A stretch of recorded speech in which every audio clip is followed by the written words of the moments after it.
We'll do a countdown to 5, 4, 3, 2, 1. Recording in progress. Good afternoon, everybody. Welcome to this council meeting on Tuesday, February 20th, our afternoon session. We'll go ahead and call the meeting to order, and we'll pass it to Clementine to do roll call and share with the public on how they can participate in public comment. Councilmember Barber. Present. Councilmember Garcia. Here. Councilmember Hoffa. Here. Councilmember Smith. Here. Mayor Williamson. Here. And information on participating in this meeting and providing public comment, including remotely by Zoom or telephone, is available on the meeting's agenda, which is online at isearchmonterey.org. Remote commenters will be muted until it is your turn to speak, and a timer will be shown on the screen. If you're connected on Zoom, the timer is accurate with no delay. In the chamber, we recommend wearing masks and ask attendees to keep phones and devices muted to prevent audio interference with the meeting. Thank you for participating in your city government. All right, and with that, thank you, Clementine. With that, we'll move to general public comments. I'll ask for folks in the chamber to line up by the podium or identify yourself by raising your hand. So we have 2 in the chamber. Anybody else wish to speak during general public comment for items not on today's agenda? All right, so we have 2 in the chamber, and let's take it online. I'll give a countdown to use the raise hand function on Zoom to 5, 4, 3, 2, 1. All right, we have nobody online. So with that, we'll go ahead and start in the chamber. Good afternoon, Steve Lightfoot, John Lennon's murder, the guy with the activism in the van, LennonMurderTruth.com. Joe Biden. Why did Navalny get killed now?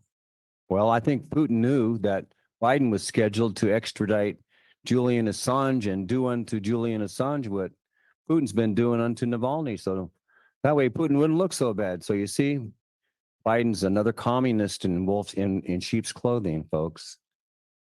You know, I told you about my avenging angel, and I've told you how Biden and Obama tried to kill me twice under his presidency. Well, just 6 months after the second attempt, Biden died of brain cancer. Oh my God. Once upon a time, at the city council in Santa Rosa, the vice mayor was charged with deciding whether or not the city council should help me go through legal channels to pursue Stephen King under charges.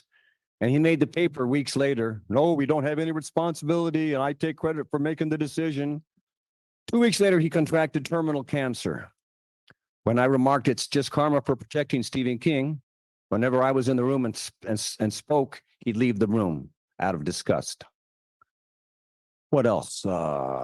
When I said I wish my enemies bad luck, bad karma, that week, Obama's cook died out on his shoreline property, and Hunter Biden lost his plea deal that week.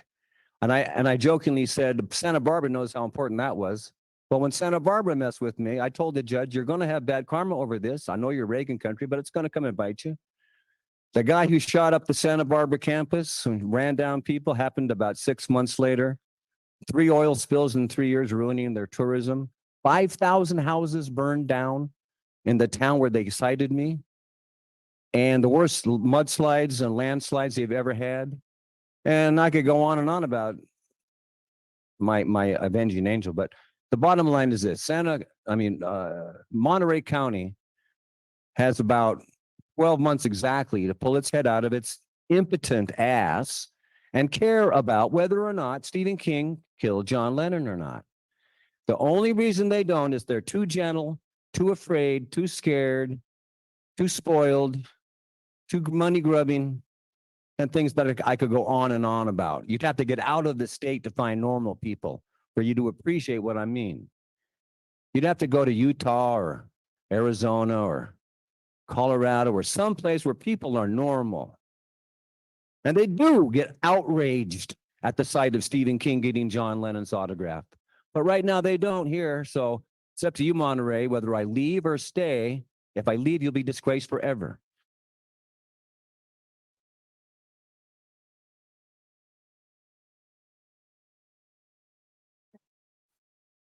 Hello. Good afternoon. Thank you. My name is Martine Watkins, and I most recently started as the local government and business affairs manager. It's a pleasure to be here with you. Good afternoon, Mayor and Council and staff. I wanted to come before you and introduce myself. I had an opportunity to participate or listen to your State of the City and hear about just the myriad of issues impacting your community, as well as the opportunities. I come with a background in public policy, serving in local government, also working in education for nearly 2 decades in community organizing. I have so much respect for the work that you do, and working now at the Monterey Bay Aquarium, I look forward to working in partnership with you. Our mission is to inspire conservation of the ocean, and in order to do that, our success is intertwined. So I've emailed you all, and I've had the pleasure of being able to meet with some of you. For those I haven't, I look forward to meeting with you, and just wanted to have a face to the name so that we can be in partnership together and working together in the future. So thank you for your service, and thank you for allowing me a few minutes of your time this afternoon. Thank you, Martina. Thanks for coming by to visit us. And what she is not sharing is that she is a council member in Santa Cruz. So I understand you. I know you're trying to balance the roles, but I just wanted to share that. Thank you so much for coming today. Thank you, Mayor. Absolutely. Alrighty, and with that, we will close general public comment and move to consent. There's been a request to pull item number 9. Does the council wish to pull anything else at this time? Mayor, comment on number 8. Okay, comment on number 8. Anything else on the council? All right, let's take it out to the public. This is an opportunity to provide public comment on anything that's on the consent agenda or to request an item be pulled. Anybody in the chamber? See Bob. Anybody else? Other than Bob. No, I'm just kidding. Just kidding. Anybody else in the chamber wish to speak on consent? All right, let's double check online. We'll do a countdown to 5. Use the raise hand function to 5, 4, 3, 2, 1. We have 2 online, so we have 3 public commenters.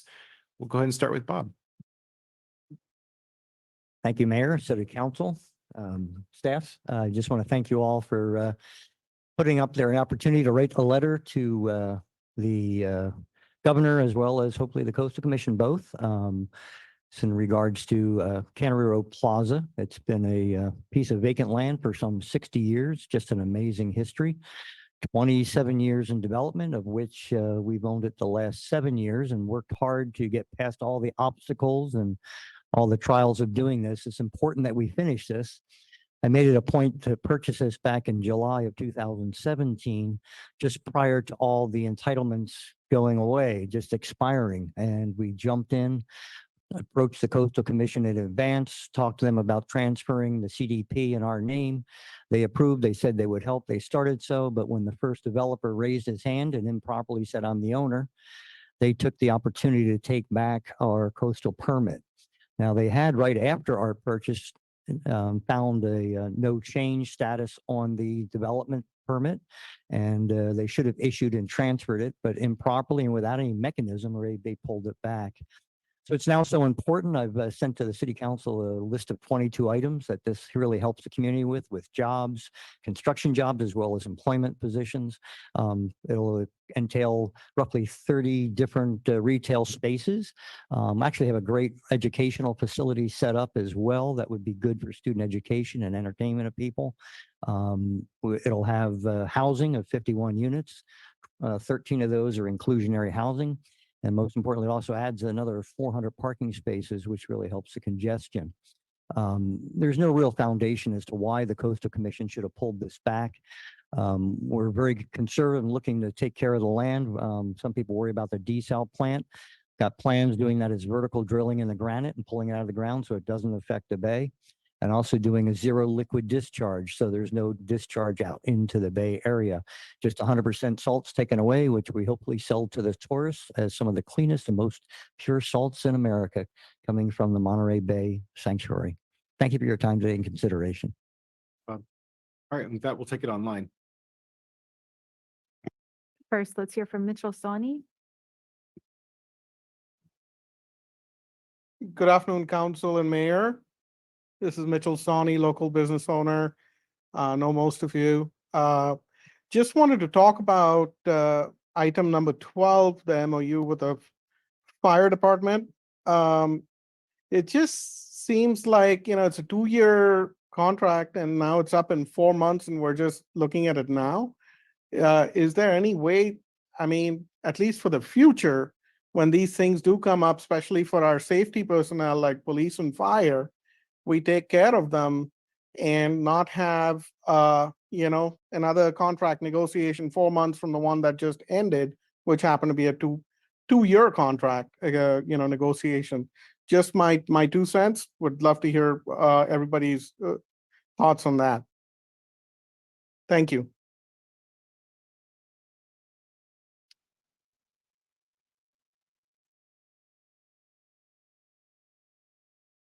Thank you. And then the next speaker is a telephone caller with the last 3 digits 902. Yes, is this the time to comment on number 9? No, this is just, Okay. it's gonna be pulled. Okay, I will wait. Okay. So with that, we'll go ahead and close public comment and bring it back to the council for discussion. And Councilmember Smith, if you want to make your comment on number 8, this might be a good time to do that. Yes, thank you, Mayor. I reviewed the letter and I reviewed the action item, and I absolutely agree and appreciate Alan Hoffa from a couple of weeks ago where we were talking about council priorities. So I'm glad to see that this is here. I think it's timely.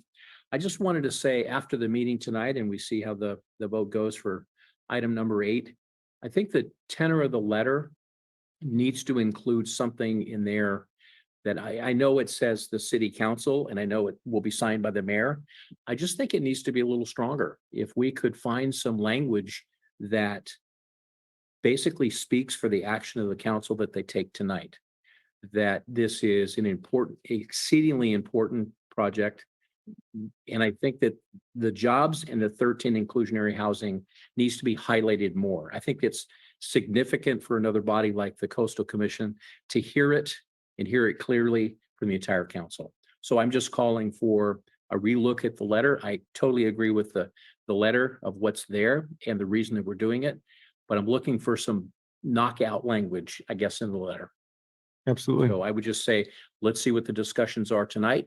And I don't want to rewrite the letter now in this policy forum, but I look forward to hearing from other council members, and the action tonight speaks clearly and loudly. And I think that the letter can be boosted a bit.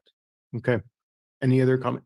Councilmember Yeah, I Hall? just wonder if we could approve it maybe with asking the mayor and the city manager together to Yeah. kind of update it.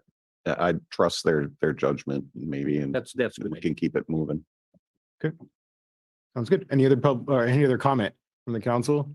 I'll entertain a motion. I'll make a motion for item number 8, the agenda for the letter to be issued to the Coastal Commission with the request that the mayor and the city manager review the letter that's been included and take action and move to approve. Second. Would you be okay including in your motion the approval of the consent with the additional Yes. stipulations for 8 and then we're just removing number 9? Yes, and let me amend the motion and to approve the agenda items with the exception of item number 9. Second. Perfect. Thank you so much for that. All right. Any other discussion? All those in favor? Aye. Any opposed? Motion passes unanimously. We'll move to number 9. And if it's okay, maybe we can go to public comment. I know that Ms. Beatty wanted to pull this item, so maybe we can get a sense of what her questions, concerns are. And then if we need to come back to staff, we can do a report. So with that, we'll take number 9 out to public comment. And item number 9 is to authorize the city manager to enter into a partnership intermediary agreement with the Naval Postgraduate School Foundation and appoint the city manager as the city's representative to the Naval Postgraduate School Foundation Board of Directors. With that, we'll go ahead to public comment. Anybody in the chamber wish to speak on this item? Bob does. All right, hold on one second, Bob, and we'll get to you. And then let's just check online. Please use the raise hand function if you wish to speak on this item. We'll do a countdown to 5, 4, 3, 2, 1. We have the 1. All right, perfect. Bob, we'll start in the chamber. Yeah, obviously the postgraduate school is so important here and it's great to have some interaction with the city. And I couldn't think of anyone better to do it than Hans. I like his management style and skill, and I think he'll bring a lot to the foundation and just improve it greatly. Thank you. All right, and with that, we'll take it online. Go ahead, Ms. Beatty. Thank you. This is Nina Beatty. I want to remind the council that there is radioactive contamination of soil and likely groundwater under the Naval Postgraduate School, and that was shown in a recent report by the Navy as well as Department of Toxic Substance Control. There is chemical contamination of groundwater under the Monterey Airport from the Navy. The military 5G development hub is using Monterey, its cell towers, and city residents for its high intensity, high capacity build. And Oak Grove residents are particularly at risk with the increased microwave radiation exposure beyond what was permitted and even disclosed. In New Mexico, 5G Air Force experiments killed hundreds of thousands of birds, and we risk that every time the Navy turns on the system. Also, the Navy is cutting down the trees in the woods on Del Monte because they block the 5G signals from the Navy's antennas on the beach. The Monterey Bay is contaminated by radioactivity from the Navy's nuclear waste dumps offshore at Half Moon Bay and near the Farallones. And the Navy conducts sonar experiments in our bay. Every time dead birds wash up on the bay, we have to wonder if it's because of their sonar experiments. The Navy has destroyed public and military personnel's drinking water and groundwater worldwide. It's lied about what it's done. It's hidden documents. It's dumped chemical weapons. It's destroyed islands and many places on the earth. It's maimed and destroyed hundreds of thousands of whales, dolphins, and marine life. It poisoned the San Francisco Bay region, including biological weapons experiments it conducted on residents. And let me remind you that the council, that the Navy SEAL building in San Diego was only recently discovered by Google Earth to be built as an exact replica of a Nazi swastika, which is horrifying. The Navy is unaccountable, and it's an unacceptable security risk to everyone, including in Monterey. And I asked Monterey to withdraw from this relationship with the Navy and to turn down this proposal. And lastly, I'd like to note that in a 2018 Monterey County Weekly article, it said that our city manager is a German citizen at that time. Maybe that's changed, but he wasn't a US citizen. And if that's still true, how can he represent Americans in these matters with the postgraduate school and represent our interests and represent national laws and state laws and local laws? This is a very, the Navy's presence here, it has already poisoned Monterey. And as we know from the Superfund site at Fort Ord, military presence here creates many, many toxic side effects. And that is a very grave, ongoing, unremediable security risk and health risk to everyone here. All right. With that, we'll close public comment. I'm just going to start off by saying folks can make comments in regards to the policy initiatives that this council takes on. And so the comments made just now by Ms. Nina Beatty in regards to our relationship with the Naval Postgraduate School and its effects on our community can be argued. But it's not appropriate to attack our city staff, particularly the city manager, who is appointed to this role by an elected body of members in our community that were elected by the citizens. So I just want to say how inappropriate that comment was. And with that, I'll go ahead and make the motion to approve item number 9. Second. All right, any other discussion? All right, all in favor? Aye. Any opposed? Motion passes unanimously. All right, and with that, we'll go to a public appearance. Item number 14, provide direction on potential charter amendments for November 2024 election. And with that, I'll pass it to Hans for staff presentation. Thank you, Mr. Mayor, and thank you, Mr. Mayor, and council members. Item number 14, if we can start the slideshow, please. We from time to time, we have discussed potential charter amendments with respect to upcoming elections. Some of the items that we bring forward to you tonight are items that have been discussed but we have never followed through. So we want to use this opportunity now on February 20th to bring you some ideas forward. Tonight, you will just hear from us topics that we feel have been brought forward, have been discussed, or also we as staff have identified as challenges with respect to our day-to-day operation here. And what we would like to hear from you, next slide, please, is to give us some direction, what you like us to follow through on. We will come back to you then if there are any council wishes with respect to potential amendments, and we will bring it back. We will vet it through our channels. We would vet it with the appropriate public outreach also where required, and then bring you back something that you could decide on or not decide on. Let's start with Article 2 and 3. We had some challenges in November of 2020 when our elections were running, and we discovered that basically our charter lets council members' term expire automatically when they run for the mayoral office. And what time basically do we want to have that? We had a concern where we had basically 2 council members running for the vacant seat or the seat that Mayor Clyde wanted to vacate. And when the election started and the votes were cast, both council members by city charter were requested to leave the dais and were not on the council until there was a reinstatement or the election was concluded.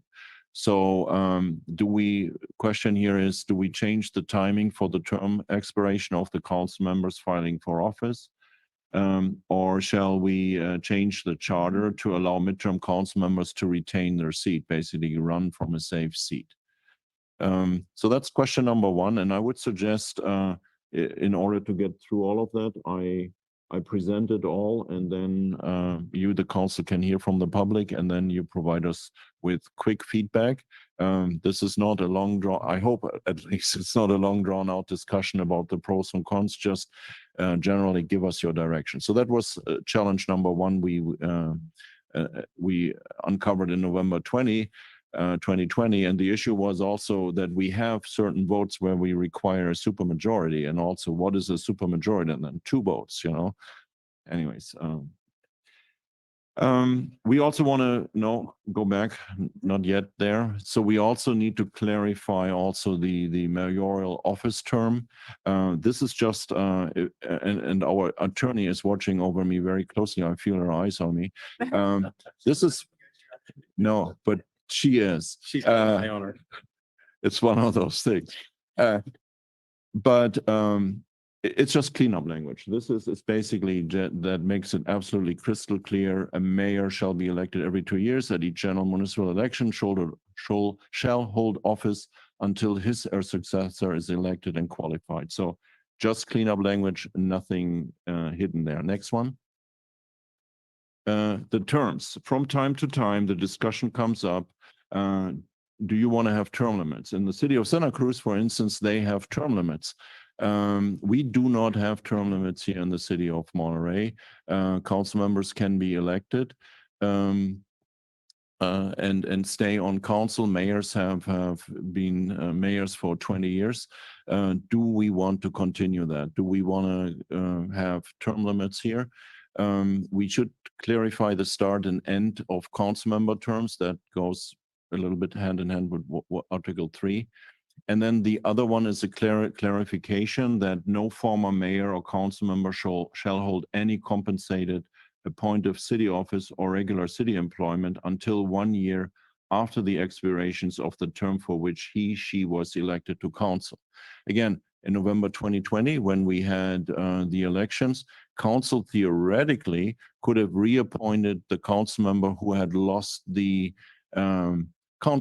mayor election and had him in this case brought back onto the council. Do we want to have that clarified? Do we want to make clear that this cannot happen by adding this clarification language to the policy? Good. Next item. The council is meeting right now, based on the city charter, at least twice a month. Do we want to keep this in our city charter? Or do we want to change that to say that the council shall meet at least once a month? So that gives you more flexibility. If you don't want to change it, we can still recess and cancel council meetings. But if we want to take this out and exchange it with the council should meet at least once a month, it will make it clear and allows you also, if you like to do it, to implement a recess schedule where you shut down council operations for 4 weeks if you like to have a summer recess. Again, right now the charter says you shall meet at least twice a month. Do you want to keep this in there, or do you want to change it to something that says council should meet at least monthly? Closed session. In 1991, the city initiative required the city to ensure that closed sessions are recorded. The Brown Act provisions do not require closed session recordings. As a matter of fact, only if you do something wrong, you might be ordered to require closed session. So we have never done anything wrong. We put it upon ourselves through that voter initiative in 91 to require closed session recordings. Do you want to keep this in effect, or do you want to change that? From a work volume, it's not a big work volume for us because usual circumstances, there's always a staff member in the chamber who will staff the recording devices. It's just one of those things where we are more stringent than we have to be. Change publication requirements. Right now, every city ordinance that we publish is announced with the whole wording on the newspapers. So we're using right now the Monterey Herald for that. Other cities you see have pages and pages in the Monterey County Weekly. The cost for that are anywhere between $20,000 to $25,000 annually, just the publication costs. You might recall when we went through the rental registry, we republished it a few times because we made changes to that. So this is a charter change where we basically say, let's change it to state whatever the city has then published on the website, and people can, we make a notification in the newspaper and refer to the city's website for the publication there. And again, the reading of the ordinance, this is basically clarification of our existing procedure. You find cities who read the whole ordinance in front of the council. We have not done that. We basically, considering that the printed version, the written publication of that is considered to be read. And again, this would clarify our existing procedure if we make a charter administration, a charter amendment or a charter change to that. All right. So far, so good? Okay. So that's good. So the next one is NCIP. From time to time, the conversation goes about NCIP. Right now, we have 16% of the transient occupancy tax by voter approval going towards the hotel tax. That's about $5.9 to $6.5 million, depending on the TOT right now. So the question is, do you want to change the percentage allocation of the TOT? Do you want to increase it? Do you want to decrease it? Do you want to consider placing a monetary cap on the amount of TOT allocated to the program? So there could be something said that you cap it at $3 million. It's just a number we throw out there, and then it gets increased annual by CPI. Do you want to allow that the NCIP can allocate funding for maintenance? Do you want to allocate this funding for maintenance cost for NCIP projects? Do you want to change the definition of capital projects to make it wider, to allow more projects to be approved by NCIP? And do you want to include ordinary services also into the funding mechanisms of NCIP, ordinary expenditures such as, let's say, police services, fire services, public works, planning, library, community recreation, etc. Miscellaneous considerations. Next slide. So we still use a lot of his and her. So we are proposing to put more gender neutral terminology into the charter. Eminent domain is a topic that pops up from time to time when the council is being asked to act on eminent domain issues. Right now, the city charter requires a vote of the people for eminent domain topics. So the city cannot, by your own powers, declare a property as in the interest of the public to acquire. You have to go to the voters, and the voters will approve that. Do you want to change that? Correct? She made a noise, so I always careful. Don't. Library board. So there are a few things where we with library board where we need clarification. The library board appoints and removes the library director. You all know that the library board of trustees has those powers given to them, and we need to specify that the library board appoints and removes the library director. However, the library board, and that is also a little bit not correctly stated, the library board is also right now empowered to appoint and remove any library personnel. That cannot be done by board of library trustees. That should be either given to the library director or the city manager. We recommend it's the library director because she sees what's going on in the library the best. So our proposal is to change that from the library board to the library director and let the library director appoint and remove any library personnel. Fair market rent. The charter requires anything that we are leasing out has to be fair market rent. From time to time, the council has encountered that there are worthy 501c3s, nonprofits, that are looking at entering into lease agreements with the city, and they simply cannot afford fair market rent. This will allow us to make those changes if we have a competent 501c3 to allow them to lease property from the city of Monterey that will be less than fair market rent. You might recall that we had to make findings. This will make it easier. And then VAF zones. We're very proud of the existing VAF zones because that basically limits the number of hotels that can be built. Everything that is in a VAF zone are all the existing hotels.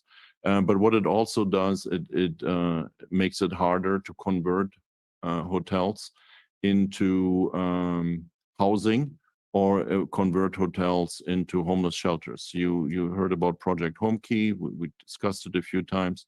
Since those hotels are in the designated VAF zone, it's an obstacle to convert them into homeless shelters. So that would be a charter amendment that will allow to make changes in the VAF zones, allowing the conversion of hotels into housing or authorizing their use as homeless shelters. So these are a lot of items, and I hope you don't ask me questions. I have a quick question. So how would this work if we select more than three or so, like if we select multiple things to move forward on the cleanup, how is that presented to the public on the ballot in a way that's digestible and somewhat organized? So what we would suggest is basically, first of all, I'm very sure you don't do everything at the same time. We would also, again, bring it back to you, and there are elements where we could, for lack of better terms, bundle some of those items where the voter then sees, okay, this is all about the library, or this is all about something else. And we would also advise you to keep it to maybe 2 or 4 charter amendments maximum, because I think that leads to a saturations of the voters as well. And then they say no to everything, because it becomes too complex. So I think, if I said anything, I think that was along the lines that we researched and wanted to recommend. Okay, any other quick questions before we go to the public? Councilmember Smith? Yeah, so in terms of a possible ballot change, does it matter which election, general election or presidential election? Or can it be done in both? I think general election. Okay, so we don't have to wait for the presidential election. Yeah. So I know this year is the presidential election, but if we were to say we have 5 things we want to do, we want to do 2 now, so it could be in the general election as well. Okay, thanks. Okay, any other questions? All right, let's take it out to the public. Anybody in the chamber wish to speak on this item? Okay, so you can either identify yourself by raising your hand or standing up in line by the podium. And if you want to raise your hand, give me a second. Let's let the folks that want to stand up first, and then we can. Okay, so we have 3 standing, and then we have 1 hand. So there's 4 in the chamber. Anybody else? There's the 3 standing and then 1 raised hand from Bob. All right. So we'll close it for those in the chamber, and then let's take it online. Please use the raise hand function on Zoom, and I'll do a countdown to 5, 4, 3, 2, 1. We have 5 on Zoom.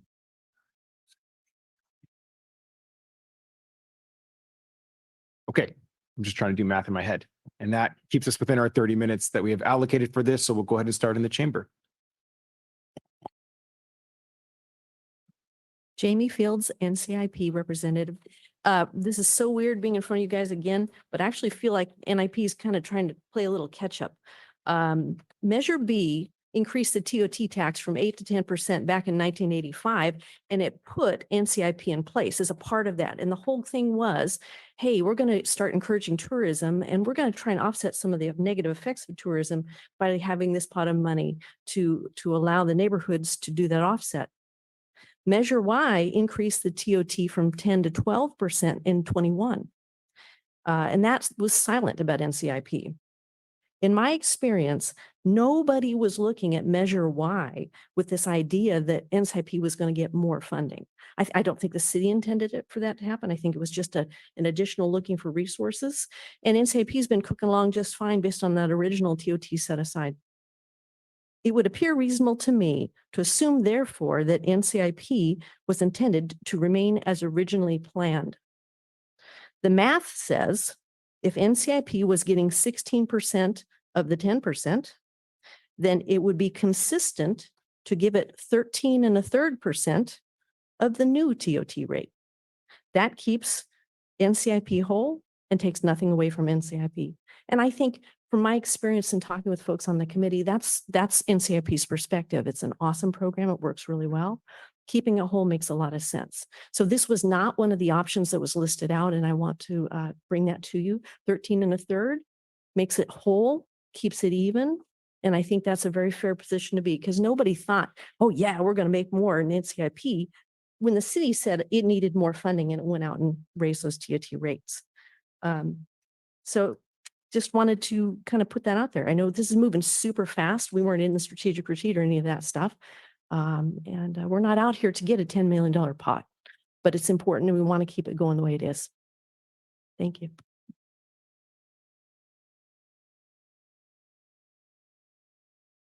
Hi, I'm Jean Rash, Monterey Vista Neighborhood Association President, founding chair of Monterey Undergrounding, and 9-year NCIP alternate or rep, and 2 years as vice chair. Now Jamie's doing it. It's time to secure the maintenance of our city buildings, and it is time to establish an undergrounding program in Monterey for our safety and beauty. And it's time for sure to stop the repeated attempts, tonight is the 5th in 4 years, by the city to grab NCIP funds attempts that drive NCIP reps crazy, and in my case, to quit. I believe we can do all three. On February 6th, City Manager Usler shared a vision for using NCIP funds for improving fire stations and Hilltop Center and for establishing a permanent program for undergrounding. Let's concede that he can't help but reach for NCIP funds because the city's infrastructure is pitifully behind. Let's acknowledge that reality. Let's stop the struggle to keep NCIP funds separate from the pressure of what the city needs. City Manager Usler is not going to stop trying to guide, some might say bend, NCIP to the city's needs. It's actually his job to guide us and to care for the city. And I believe he truly does care. I think he has a great vision. I join in his vision. And I think that he feels it's time to take a risk and try and achieve the future we deserve.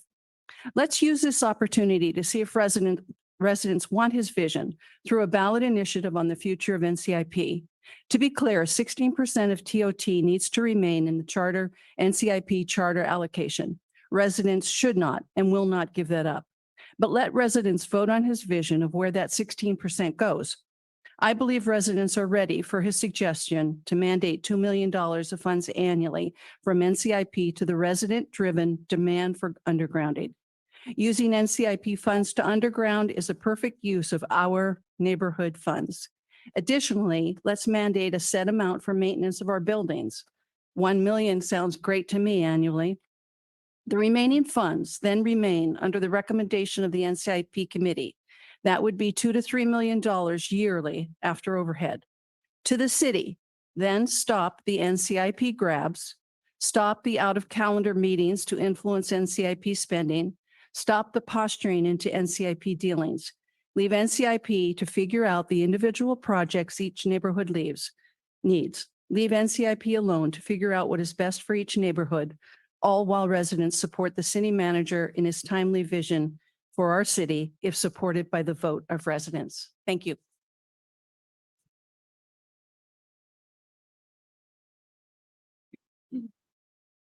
Pat Benza, Monterey Vista neighborhood. I want to say that I agree with Gene Rash on the 2 million for the undergrounding and even a portion for the maintenance of critical infrastructure, which would be capital improvements to our buildings. But I have to say that the city needs to realize that that would be a drop in the bucket for undergrounding, and $1 million as she suggested, but I think it's a start for the maintenance of the building. That funds need to be found other places to add to those. It's a good start, but not the total answer. So I'm hoping that maybe a committee be formed to figure it out as to what should be put on the ballot. But running up more and more little jobs on NCIP isn't the answer either. So I think this would be kind of a good compromise to keep NCIP in place and yet handle some of these big projects that are for the benefit of all the neighborhoods also. Thank you.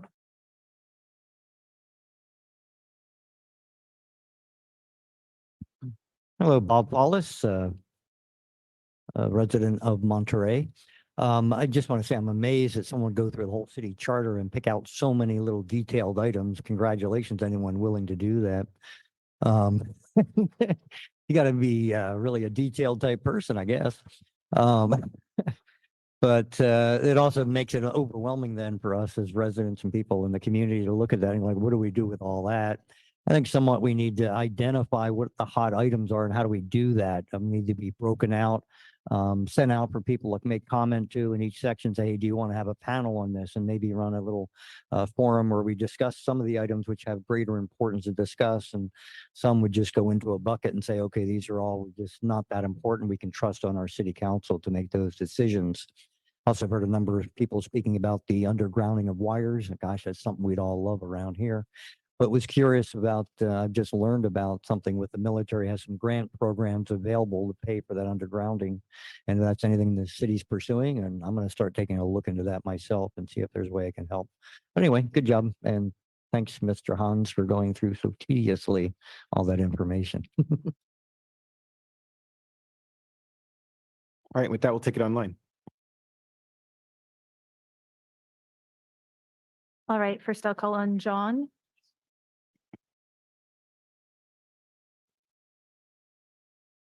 Good evening, Mayor and City Council and fair citizens.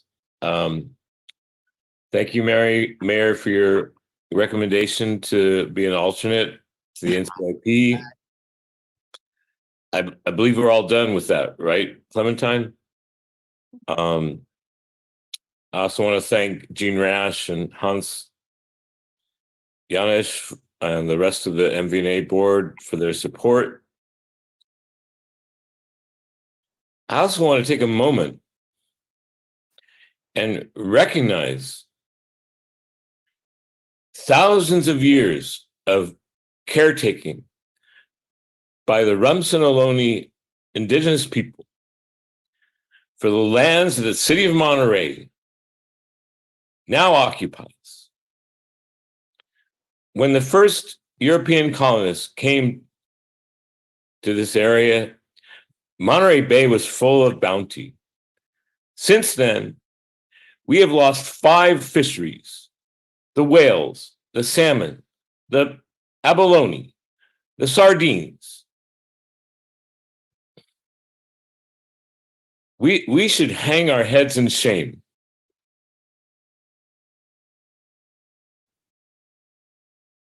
Thank you. Council, last time I was before you, I told you that to try and address my own personal needs, I was looking for a job. Thank you for answering that call. I now have a new job, which I hope that I can serve well. I would just like to point out that unlike other city commissions, the NCIP does not receive a monthly stipend. And no commissions or committees received an increase in their stipend, as did the council last year. Please reject this cornucopia of mostly ill-guided changes to our charter that would decrease transparency, that are anti-democratic. And last but not least, if I'm in general in favor of term limits, but if you want to go in that direction, I believe the city manager should be term limited too. Thank you very much.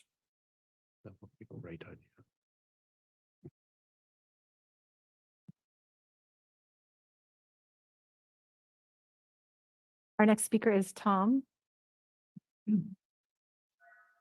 Thank you, Clementine. I'm going to be speaking with regard to the NCIP item. First of all, this kind of caught us off guard. We didn't know about it, so I haven't had an opportunity to really discuss this with our board or with our NCIP rep. But I would note that you've gotten some good comments here from other NCIP representatives, and I think what this is all pointing towards is that you should refer this item to the NCIP committee for their input. 3 minutes at a discussion with the council, a one-way discussion, is not an appropriate way to hash through this very important matter. I want to dispel, though, this kind of myth, though, that the neighborhoods really don't have any worthwhile projects remaining to be done in their neighborhoods. I think New Monterey this year, I don't know exactly what the estimates are going to be, but from the city staff's own estimates, we've put in at least $3 million worth of projects, and I think it'll probably be more in the neighborhood of $5 million worth of projects. So when you look at a $10 million budget, you know, New Monterey, the largest neighborhood in the city, still has plenty of needs. So I really want to push back on this notion that we've got way too much money going into the NCIP. And I also want to push back on that the NCIP is such a huge burden to the city and city staff when it actually pays for city staff and consultant time to administer those projects. So I don't want to dwell on the negative. I want to remain positive in public comments. So I'll just say, please refer this though to the NCIP committee, get their sage advice as to what should be done with any charter amendments. I think a portion of the NCIP budget going towards undergrounding to me sounds viable. I would be supportive of that myself, but I want to hear from the members of my neighborhood and see what they have to say about it, and also hear from those people who represent the other neighborhoods so that we can really reach a good consensus here. None of this top-down stuff, please. Thank you very much. I appreciate it.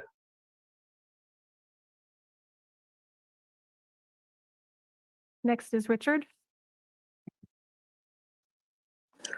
Good afternoon, Mayor and City Council. What I'd like to discuss is transparency and how important that is for trust of our city government. Last week, we got dropped on about how the city infrastructure is falling apart. We have passed tax after tax. We increased the TOT with NIP. I was co-founder, 1985, from 8 to 10%. We passed also Measure P and Measure S to remove all the streets and sewer and sidewalk repairs off the general fund into a tax. Then we passed Measure Y, which included and said in the language that over $2 million was going to NCIP. That was a promise. So I don't know why you did that in the charter message for that ballot measure, but that was a promise. Then we passed Measure G, a 0.5% sales tax, which also increased revenues to the city. In the meantime, our infrastructure is not being taken care of. Therefore, a lack of transparency. And what I said at the last meeting, where's the money? You have a fiduciary right and an obligation to know that our taxpayer money is going for these particular projects. You keep passing new projects, new funding, new employees. In the meantime, everything's fallen apart. So I'm asking you, if you're going to do a referendum, you're going to change our constitution, our city charter, and all those changes, including NCIP, are you going to lose transparency and the democratic process in the meantime? I think doing this in an afternoon session with the only knowledge we had of this was since last Friday, 3 days ago. So I have great concerns to the point where if you have referendums, there's going to be counter referendums all during the election cycle. So it should be at the presidential election where we have the largest turnout. That was the point of changing our election from May to November. So at this point, I want you to reevaluate everything and give NCIP a chance to talk about this and how we can deal with our infrastructure deficit. And please stop the new programs till you balance the budget. Thank you.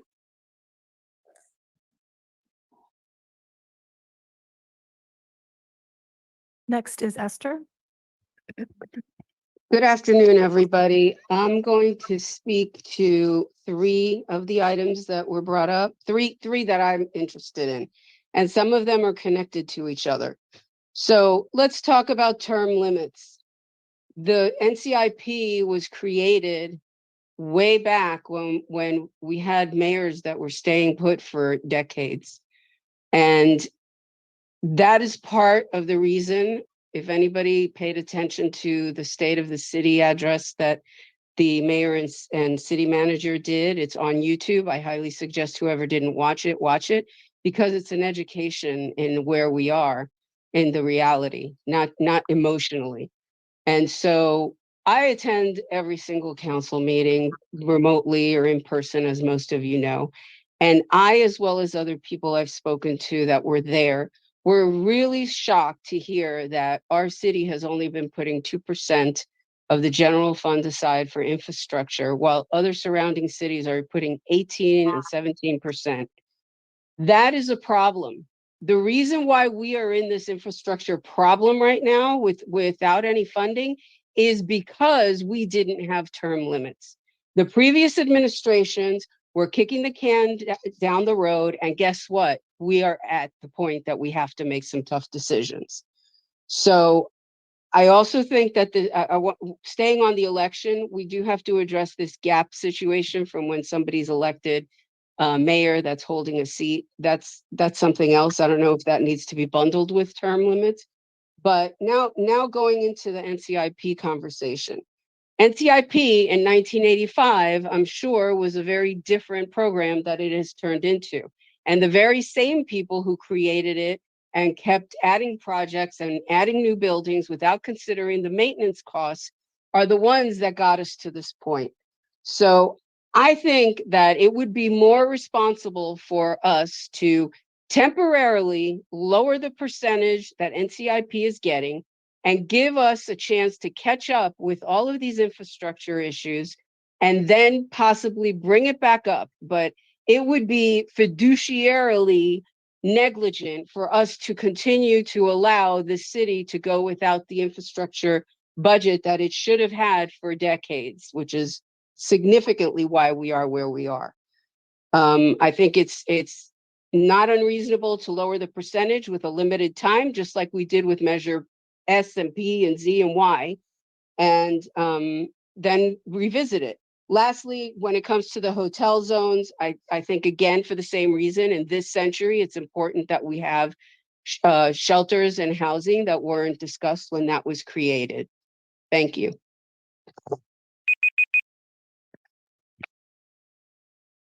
And lastly, we have Rick. Thank you, Mr. Mayor, members of the council. I'm Rick Hoyer. I'm the chair of NCIP, but I'm speaking as an individual because we have not had a chance to speak about this at NCIP. In 2020, the city passed a sales tax to fund, among other things, critical infrastructure. Where did that money go to? In November 2020, Measure Y increased the TOT, and despite some comments made earlier today, and I quote from the ballot measure, a yes vote supporting authorizing the tax will generate an estimated 2.8 to 5.6 million per year for the Neighborhood and Community Improvement Fund and other services. My argument is the reason it got 71.7% of the votes was because of that language. So to be talking about it's getting too much or dropping it is disingenuous. And by the way, where did the 86% of that tax increase go? It obviously didn't go to aging infrastructure and other things. The problem with the infrastructure is a lack of will of the council to spend money it is currently getting, went to the taxpayers to get to do the infrastructure work. Taking money out of NCIP and saying we're going to do it for that, there's no guarantee it will happen that way. The entire discussion of changes to the NCIP, I agree with other speakers, should be brought to the committee and get the feedback, not a last minute thing coming up on agenda, catching everyone by surprise. We really need to look long and hard. Where are we spending our money at? Because we added a whole lot of funds over the last 4 years now, and obviously it didn't go to critical infrastructure. Another example is last year or the year before, we funded the dehumidifier in the sports center. The NCIP did. City found money elsewhere and decided to use that to do it and gave the money back. That money would have funded the fixes in one of the fire stations now. So there seems to be a disconnect in this, that all of a sudden now we're having these discussions about NCIP has too much money and we're not doing this. All these projects could be brought in front of NCIP and potentially funded. They just haven't been in the past either. So I think first and foremost, the council needs to figure out its priorities, how it wants to do things and how it wants to spend existing tax money that was increased to do these things, but obviously is not being used for it. Thank you.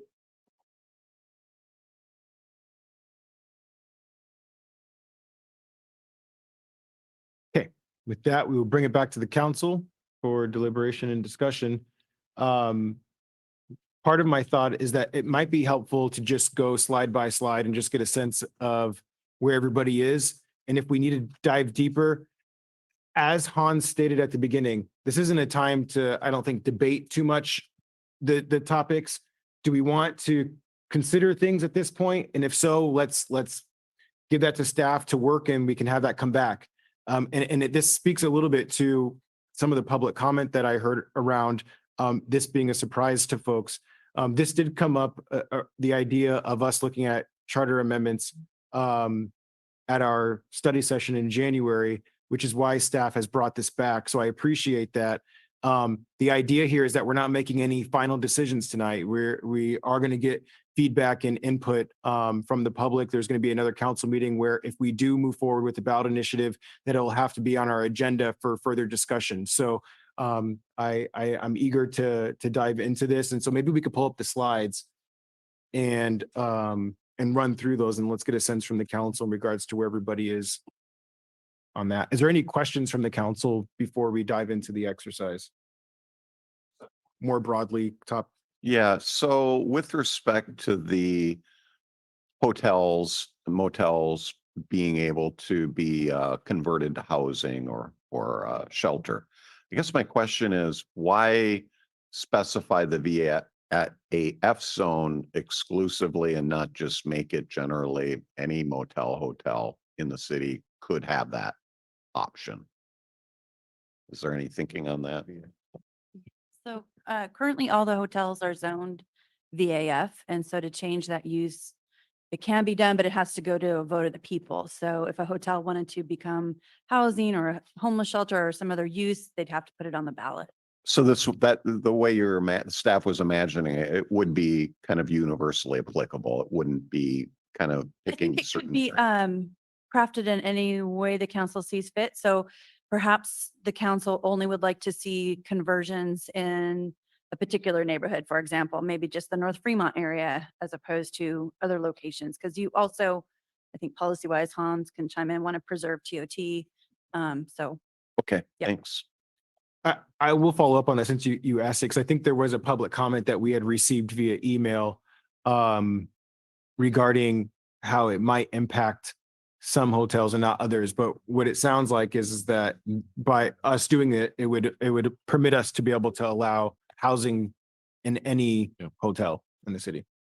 It depends on The language. It depends on the policy direction, right? So we can Okay. craft something. And we also have in the city, I want to say 2 or 3 severely underperforming hotels, motels that would probably have a different future if they would become housing sites. Okay. So let's go back to the slides.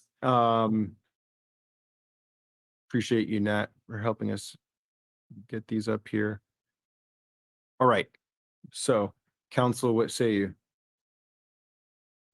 Mayor? Yeah.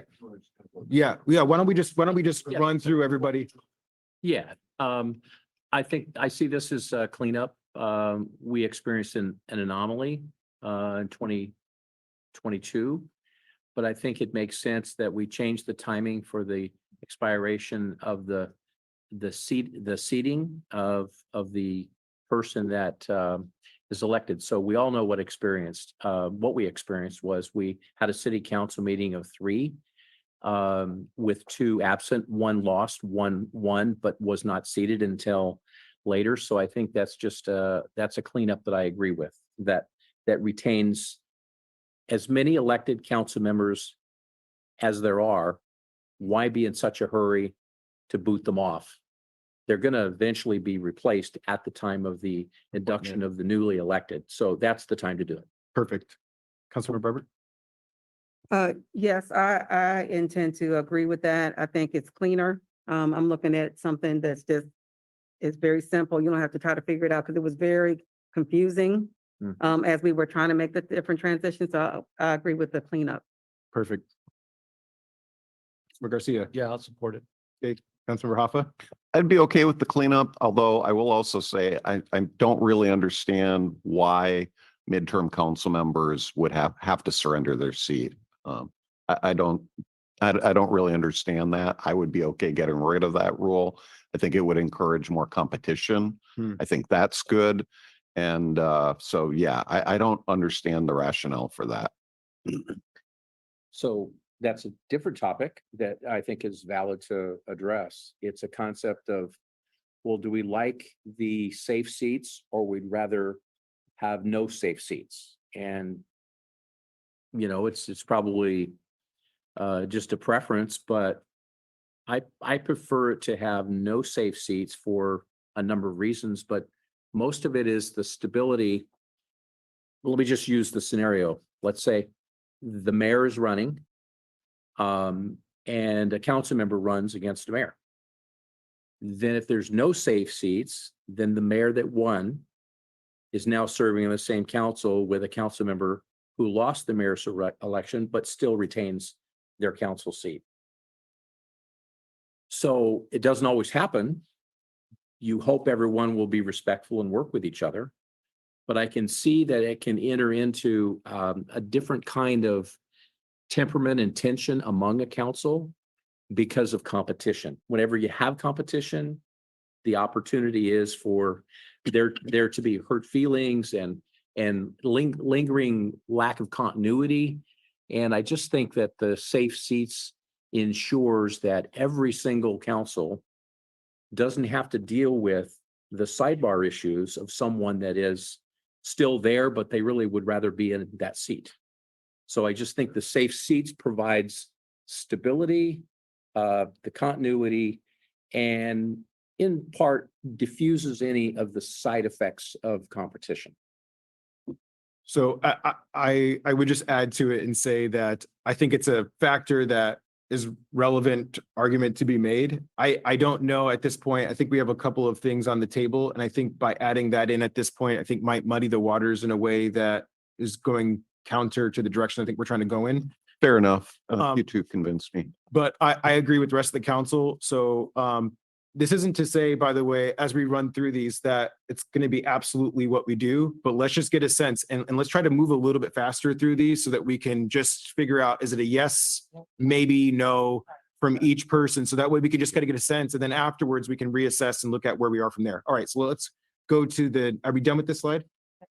No. Specify the start end day, the mayor. And the cleanup language, I think, also makes sense. Like If you 2 can years at each general just municipal check election. with the council. I agree. I'm fine with that. Yes. Thank you. Okay, perfect. All right. Term limits. Councilmember Smith. I don't agree with term limits for this level of government. I do for other levels of government. It's about, I think the people have an opportunity to choose who they want. So I would say no term limits because the ballot box determines who should serve, not just an arbitrary number. Councilmember Barber. Yes. Councilmember Garcia. I'm sorry. I don't want to be too rigid here, so Right. don't feel uncomfortable to have some discussion, but I want to make sure we move along. a little bit. I just want to have a sense, or rather ask if staff has a sense how this would get impacted now that we have districts. So, in other words, what if nobody runs? Yeah, I think that's the problem we have already, that we don't have enough candidates in the districts competing for the seat. So that's not a good thing in my opinion.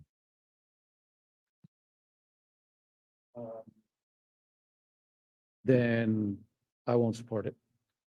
Yeah, I would say no for the reasons Ed said, and also for that reason, I just think it's hard enough to get folks to run, to compete. This just would create more churn. And this isn't a career. It's not like people are in here, you know, as a lifetime career or something. So it's very different than at the federal or state level. So I would say no. Okay. I think it's clear from a majority of the council. I would offer a different opinion. I think that there has been a history of folks staying in seats for a longer period of time. And I have spoken with folks that have been interested in running for office in general, and the idea of running against an incumbent is always discouraging for folks. So I think when we see the challenges of getting folks to run, it's oftentimes because they're running against an incumbent, and so to try to create change, I think is a positive thing. So I just kind of put that out there in the conversation for us to just maybe put a little bit more thought into the idea of a consideration of that. So, would there be opportunity to maybe say that there are term limits, but if nobody runs, then that opens it up for an incumbent? I don't know how you do that, but that's maybe a legal question from the city attorney. I think then you start getting into the policy on appointments. Right. So, and then if it ends up where a majority of the council is appointed, then there has to be an election. It would take some more study. Councilor Barber. So is it fair to ask staff to get some more study and research on that so we can get more information? Because it sounds like Council Member Garcia needs a little bit more information that city attorney said that takes a little bit more digging. Would that be fair? And as supportive as I am of this and wanting to find a space of moving forward, I also don't want to overcapacitize staff and giving them something that doesn't really have the support for the council to move it forward. If by doing the research, if it is likely to cause a majority to be supportive, then I can support it. But I just want to make sure that we're recognizing the impact to staff in regards to what we're asking them to do. So I mean, I really like the perspective that you brought, and that makes me think more about really what the priority should be. So I would like to have more information, but if there is an additional support, then we can just move on. Look at it. I can certainly look at it if that's the will of the council. I will say, though, that the timing of these kinds of things is really tricky with the Office of Elections and when you have to file for your candidacy. And so I think what I'm hearing is if there's term limits and nobody files for a particular office by the county deadline, can we somehow extend that deadline? And it's a complicated question. I'll put it that way. To have both term limits and then abandon term limits if nobody runs. I think the way the law works now is if there's nobody runs, then somebody's going to be appointed. So that's kind of my shoot from the hip advice, and I'm happy to look into it more. So if there would be an appointment, then I'll go ahead and support it for term limits. So if you're saying that that's the mechanism, right? So, you know, that's my unresearched thought process. random Yeah, thought. Yes. understood. Yeah. Yeah. And we can go with It's that. pretty- I'm okay with that. And if that's the case, then I will support term limits. I will say that during the election process, the filing deadline is extended if the incumbent doesn't run, to give those that would otherwise not have more time to file. So I know that it works that way, but then to work the opposite way, I see the precarious situation that creates. But can the municipality create some kind of policy around that? I think is really where the question comes in.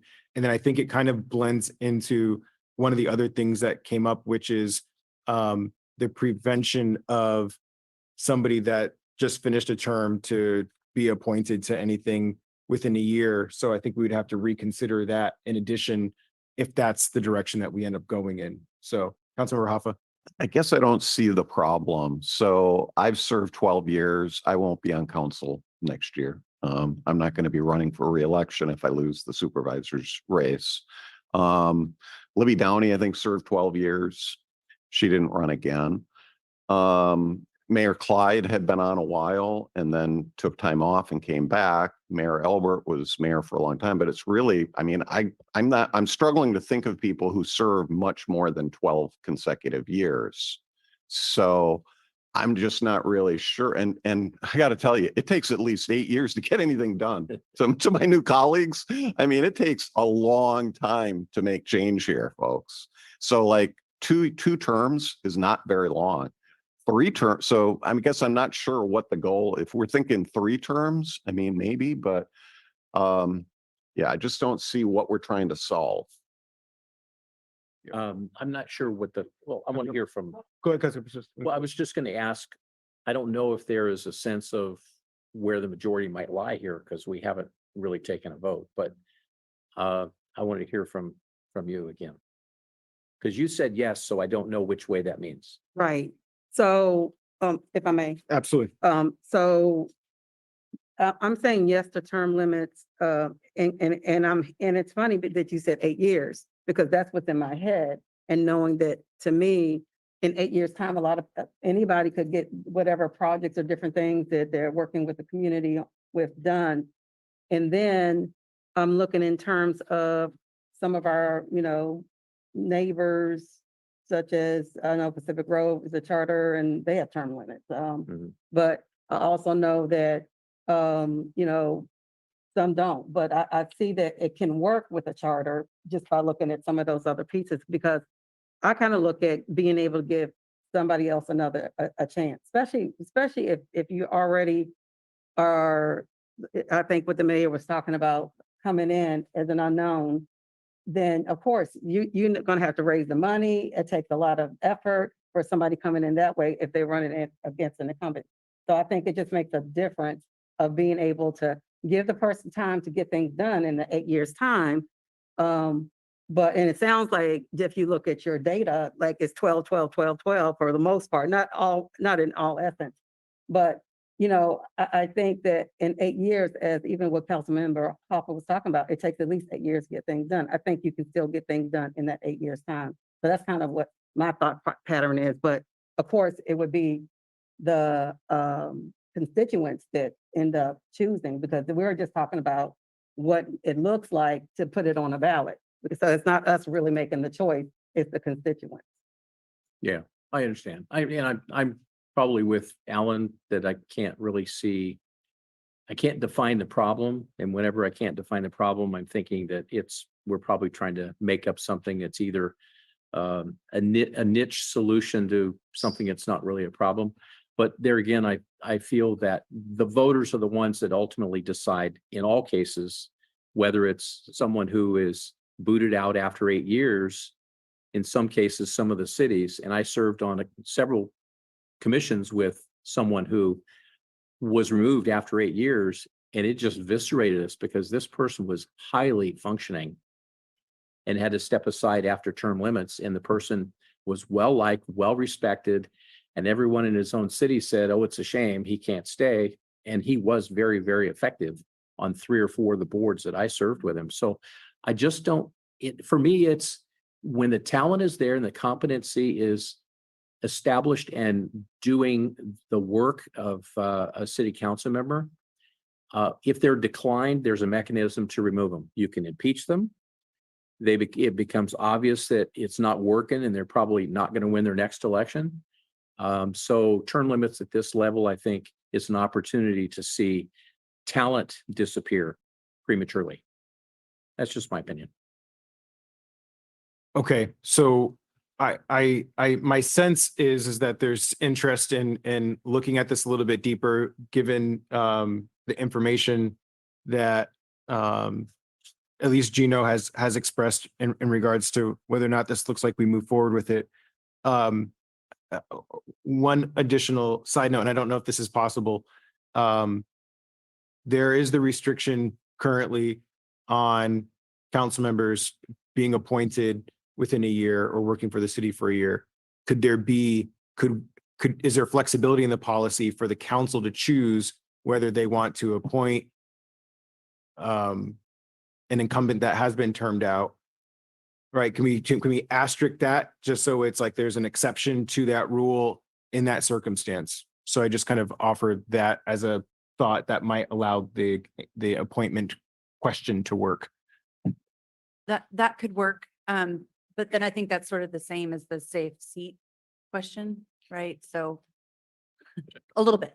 Yeah. A nuance, yeah. Okay. Go ahead. And also the question you should ask yourself, is this good policy or is it bad policy? Because now you are adding a nose factor into it, and it could be really bad policy. So again, yes, What we factor? will, I'm sorry, I missed that. if you give a flexibility back to the council to reappoint. So somebody flames out in an election and you want to reappoint him, or so again, that might be bad policy. I mean, the alternative is that that person would have ran uncontested and would have been elected anyways. Right. Yeah. Anyways, yeah. So- as the attorney said, we'll take a look at it, and then Okay. we have to decide, is So it good or bad? So it sounds like we have at least a majority that's willing to reconsider this one. Is there anything else on here that we missed? City, Nope. Okay, let's go to the next slide. So we could go meeting at least twice a month. So council meetings. Is anybody burning to change this in the charter? Let's just kind of get a sense. Is anybody burning? No burning. I'm not burning, but it doesn't bother me if we just said at least once a month. Likely is we're going to be meeting more than once a month, but it does give a sense of some flexibility for the calendaring for the city staff. Okay. I'm not sensing any eagerness from the rest of the council. How about the recording of closed session? Anybody burning for that?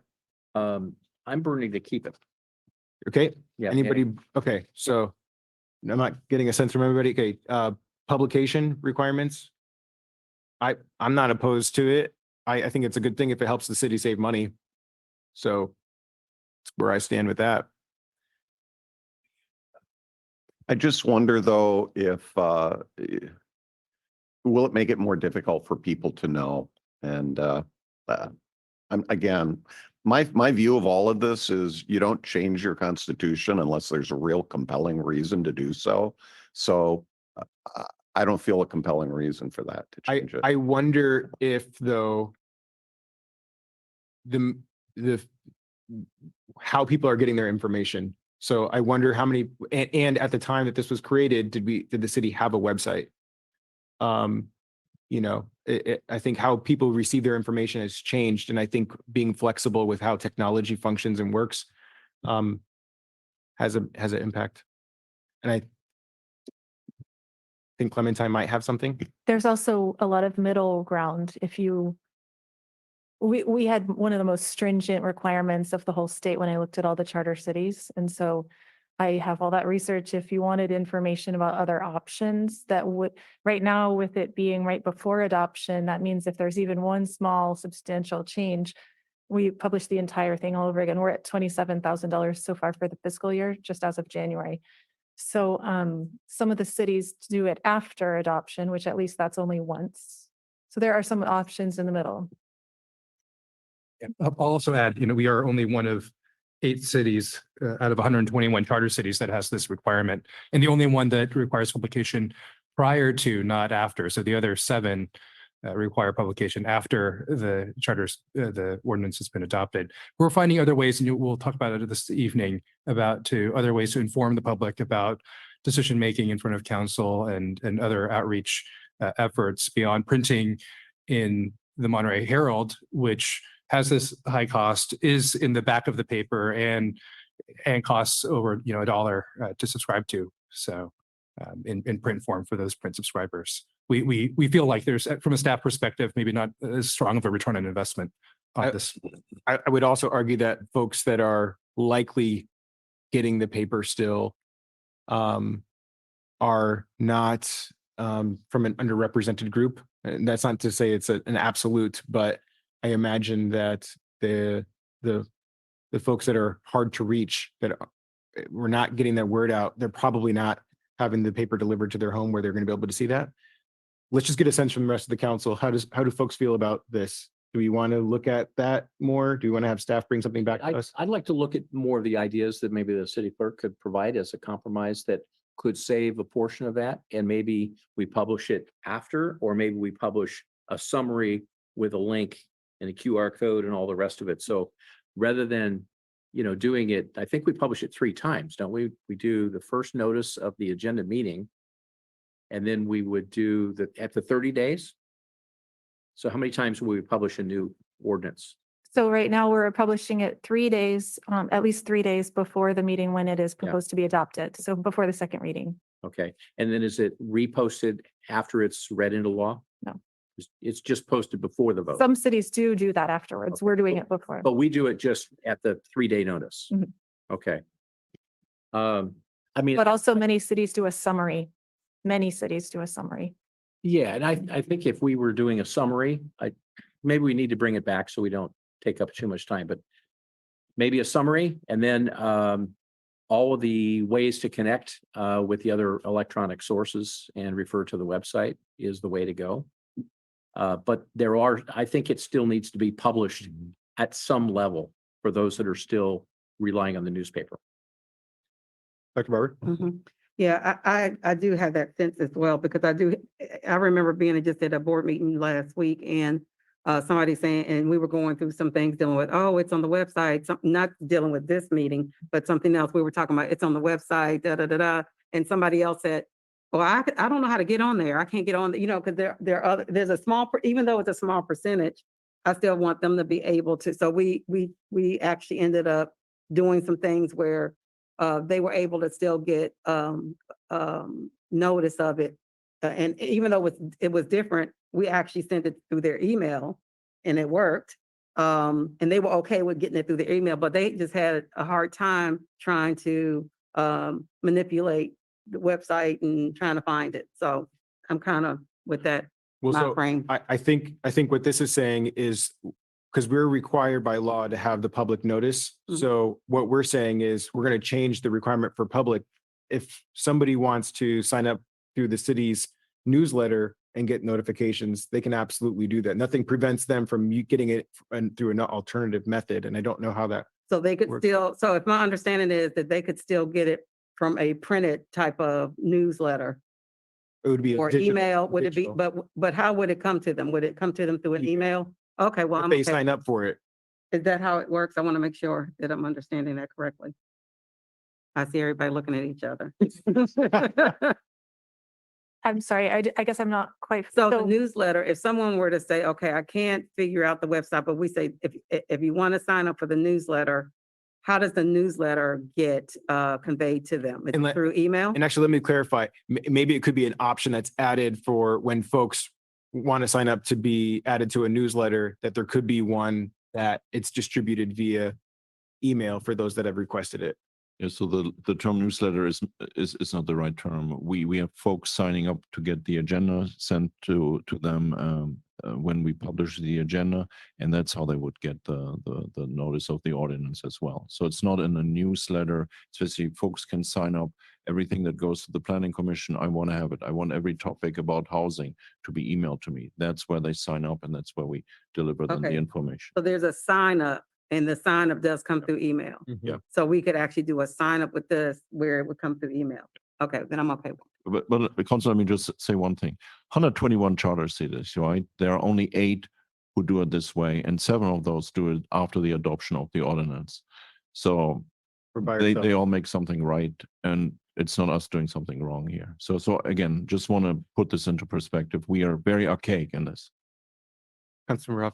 Yeah, I'll try to be brief. I'll just say that if we're going to change this, we have to make sure we have something in there that is very clear about how we're going to communicate, and that transparency is hopefully improved and not worsened. Rated, yeah. And then just in general, the more things you add, the more reasons you give to people to vote no. And I'm already thinking I'm going to be voting no against this. So, and I'm just one voter, but just keep that in mind. The more things you throw into the soup, the more some people's noses will be offended. Well, and recall, we're not deciding right now, right? We're just trying to see where is there an appetite for something to consider. Yep, no, absolutely.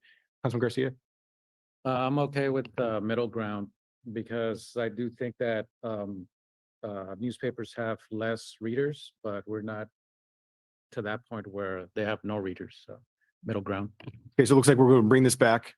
And then that's kind of what we already do though, right? So there's no change happening with this last bullet. Or is that just language that we're adding to clarify? It could be a part of the same. Okay, is everybody okay with us adding this one? Okay, perfect. Got it. General consensus there. That's an easy. NCIP. Should I start? Yeah, you're the first one that spoke, so you are starting actually. I'm not really sure why this is under consideration tonight. I just think it stirs up the hornet's nest. I just think that we already 2 weeks ago had really good conversations about some opportunities. And then I think we got some great feedback from speakers on the phone and in person. But I think that the NCIP percentage allocation of 16%, I think it almost feels like a bait and switch if we're talking about reducing that because of the last vote. The 16% was advertised as part of the gain was going to be, the additional 2% was going to be a gain to NCIP. So I have great concerns over what that does for the image and languaging to members of the public and those that serve in the NCIP. You want me to go down more or just that first bullet point? 16%. Why don't you go through it? Yeah, why don't we just do the NCIP as an aggregate? Not in favor of monetary cap. Allocating funding each year for maintenance, I think is a marvelous opportunity to turn to the NCIP and ask for help and guidance and suggestions of how we can solve some of that problem. So I'm not looking for an automatic charter amendment yet. I would like to take that particular topic to the conversation of the members of the NCIP and see what the neighborhoods say about some suggestions about how that could be fixed. And maybe it is a ballot change after we have heard from them. Update the definition of capital projects. Yeah, I think it probably does need some improvement of how it's done, but I don't have a sense of exactly what that language would be. So I'd like to hear more back from staff. But I think that does require a ballot measure change to define more about capital projects, including ordinary services as an authorized expenditure. I think I would wrap that into the conversation of maintenance, because I think we have an opportunity to have some guidance and buy-in from a large block of our community who is going to care gravely about any change at the ballot box. And if it makes legitimate sense to tweak in a minor sense of let's talk about maintenance and let's talk about ordinary costs that we are ongoing and bearing, I think that ballot measure has a good chance of passing. But I think any change to the 16% or the overall philosophy and partnership that we have well established since 1985 has a great opportunity to lose. So I think we should initiate some outreach on the maintenance question to see what they might suggest. Okay, Dr. Barber. All right, so making this pretty quick. So yes, keep the 16%, no on the cap. Allocating funding for maintenance, I believe that can be part of updating the definition to some of the capital projects. And then including ordinary services as authorized expenditure. I say no, because I think ordinary services are different than maintenance, and ordinary services should be something that we should be looking at. Okay. Councilmember Garcia. I think this could be an opportunity to look at NCIP as a overall process and really think about how we can work more closely together and better communication lines being open, and also see how this process could be it sounds to me and it feels to me like it's a participatory process. But to what extent is really what I haven't really understood yet. So maybe there's a conversation here in terms of systems and also what all these items mean for the city and CIP. So just to go down the bullet points, percentage allocation, I think I would probably favor the change in this percentage as a percentage versus a specific figure. Just because we don't know what TOT is going to do every year, right? And so I think percentage would be more appropriate. So no cap. Allocating funding for maintenance. Yes, updating definition for capital projects, and yes, including ordinary services. Councilman Prophet. So this would be one of the most consequential changes I would have been a part of. And I think the comments from the speakers were well noted that I think we really need a lot more public conversation, starting with the NCIP committee itself. So I was interested to hear some of the creative comments from some of the NCIP members who were here in the chamber. But I think that's where we have to start. We have to start with the committee and asking them to look at this. I do think the maintenance is something, and maybe reviewing how capital projects are defined are something that merits a conversation. I don't think ordinary services should be funded from NCIP. I think we have to be really cautious about changing that percentage, because I do agree with the speakers who said that is part of the promise that was made with the recent ballot measure that was passed, and obviously the first ballot measure. So if this is going to go anywhere, I think you need to have the buy-in from the neighborhoods. And I think if you don't have the buy-in from the NCIP committee or most of those folks, it's not going to go anywhere with the neighborhoods. And this whole thing is going to burn up like a, like the Hindenburg. It's going to crash and burn, folks. So yeah, we need to step back and I think get some feedback from our committee. Yeah. Perfect.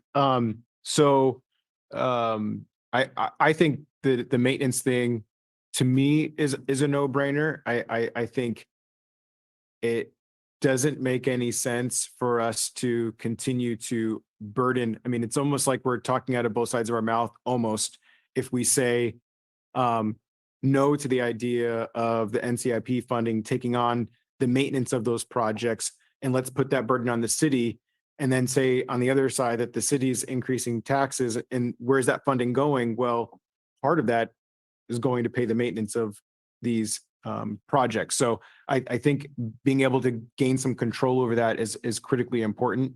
The idea of the monetary cap, I think, is not a good idea in general, whether that be for the NCIP as a fund or whether it be for undergrounding or otherwise. I just think that the idea of a cap needs to go. There was some comments made around specifically around undergrounding, and my concern is that if we don't get serious about including something in our budget that's permanent and leaving it to the NCIP committee, the NCIP committee of today might be very supportive of it, but the NCIP 5 years from now may not. And so if we're going to leave it to the NCIP to approve $2 million for undergrounding every year, that, to me, if we're going to do it, let's do it and let's be serious about it. Let's not walk around it. So I would ask that we be open to the idea of adjusting it. And I appreciate Jamie's thought process around how we can be creative about it. That kind of stuff I really appreciate, because it's not being so rigid to say no. And I'm very aware of the discomfort around this, but I think that this is a really good opportunity for us to really address this conversation around NCIP and finding a way to make it work. In so much as, because I think that one of the outcomes of this discussion should be that it goes to the NCIP committee so that we can get some feedback and input from them before moving forward. But part of my ask when we do give that direction, because one of the things that I've heard a lot about is how the city presents projects.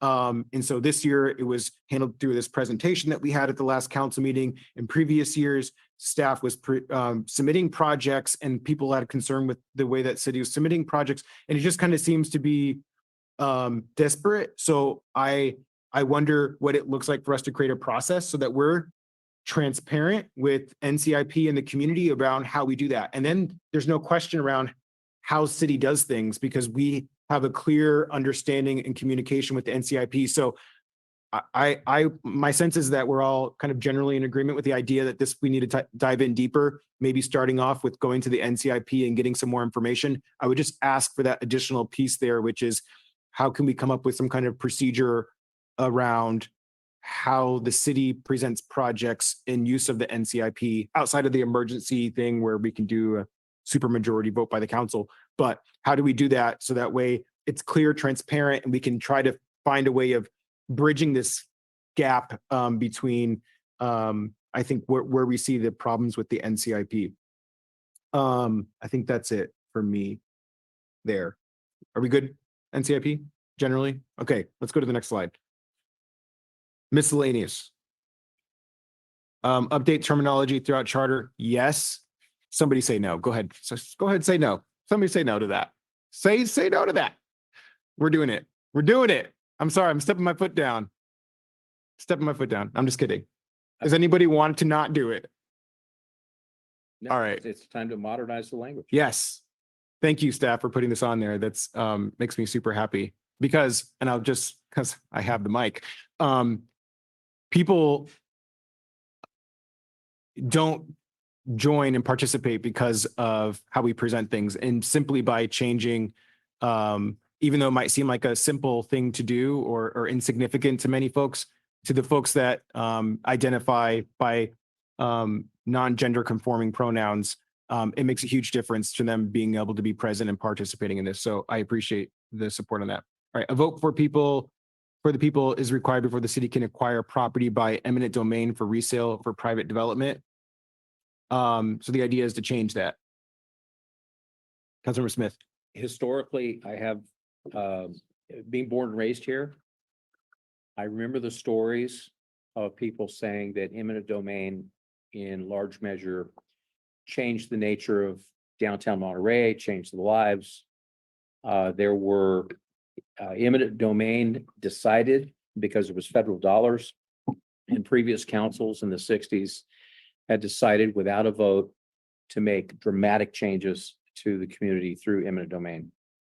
And I just think that this has a historical reference that a body that's elected like city council to make changes that are so weighty that can change the community and the nature of the community deserves the populace to be involved. And the reason that this is on the charter is so that we never repeated the mistakes of the past. The reason that previous councils said we need to make sure we never do that again, and it has to be a vote of the people. And that's the reason I believe why the charter exists. So it was enacted in 1983. So to me, it is a guarantee that we have our power checked. There are certain things we can do. There's a lot of things we can do in a legislative body, but eminent domain in a community is the one thing that the voters get to decide what buildings come down and swaths of land get cut or taken.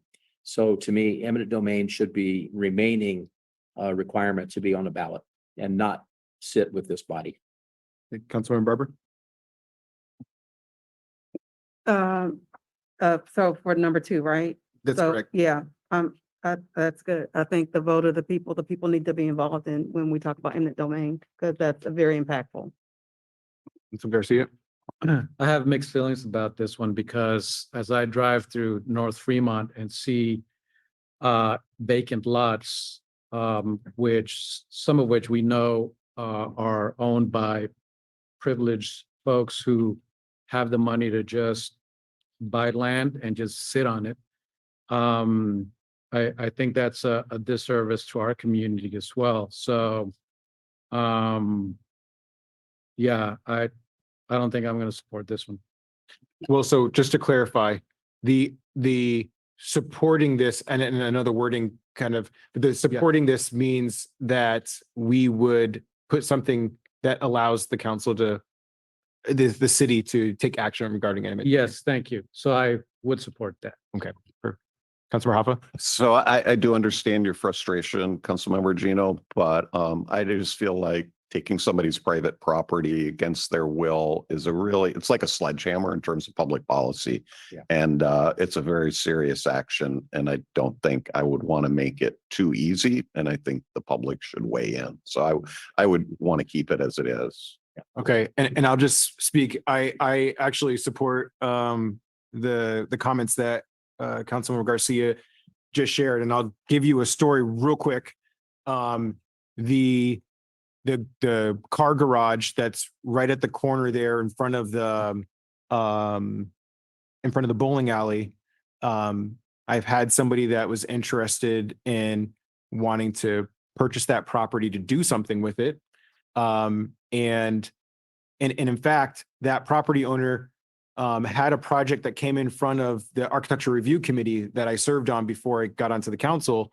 And it got some pushback from the ARC. They had to do some rework to it, and it ended up just dying on the vine. And it's literally nothing has happened with that property since. And somebody wants to come and actually do something that creates economic development within our community. I hear what the majority of the council is saying, so it's clear that we don't have the support for this, but I just wanted to express my support for what Gino is sharing. That just means, though, that we have to do a lot more work in regards to making that happen, which I can appreciate the public participation process. Though I would offer in this scenario that the public participation process is electing council members that are capable of doing the business of the city. And this just adds more red tape, but I think the voice has been shared by the majority, so we'll leave this one. Specify that the library board appoints and removes library director. I say yes to this one. Is anybody opposed to this? Okay. Yes, I'm fine with that. So everybody says yes to that one. Change library board may not appoint and remove any library personnel. I say yes to that as well. Anybody opposed to this? Okay, city may lease to qualified nonprofits for less than fair market rent. I say yes to this. Anybody opposed to this? Yeah, go ahead. So I guess my concern is the term nonprofit is somewhat ambiguous, and I see the potential for possible abuse. I would just rather keep it as it is and not change that. So I would actually agree with you if they didn't have qualified. And so to me, the question becomes, what's a qualified nonprofit? So if it's definition into the qualified terminology there, then to me, that actually describes it to make sure that it's not abused. So I'm okay with it because it has qualified. Now, whether we need more direction and understanding and a definition for that, yes, I would ask staff to give definition to that so that can be very specific of what qualified is. Okay, Councilmember Smith. Yeah, I agree. It's going down the tenuous road of making sure that future councils don't just take it lightly. But I think the return of what the language would mean and what's best in the public interest as we define qualified, as an example, nonprofit, that it has to be an overwhelming evidence that is in the community interest to engage in a lease that is not market rate. So I guess it's going to depend on how it comes back to us. with more definition of what's qualified, what's in the public interest, to be able to make sure that we understand the meaning. It's not just entertaining any nonprofit. It's a nonprofit that serves the public for the greater good and is qualified. So I look forward to seeing the language. I would just say that this is kind of where there's some nuance in interpretation. And even if we give a definition of qualified, there could still be some gray area in there. And this is what, I mean, I think that a capable elected council can distinguish between nonprofit that's doing really great work in the community, right? We're gonna, as a body, this body is going to have to approve that lease agreement. So I think to get rid of some of that red tape and then allow that flexibility. I do have a question though. I know that there are some, I believe, nonprofits in the city that are leasing property for less than market rate. And so how has that been allowed if this language needs to be changed? I think primarily the examples are license agreements as opposed to leases. So I'd have to go and check. Otherwise, to my knowledge, the leases have been at market rate. Okay. Yeah. Okay. So I'm getting the sense that we don't want to address this though, from the majority of the council. Oh, I'm sorry. Did I skip you? I'm sorry. I apologize. We were going in a line. Councilman Garcia.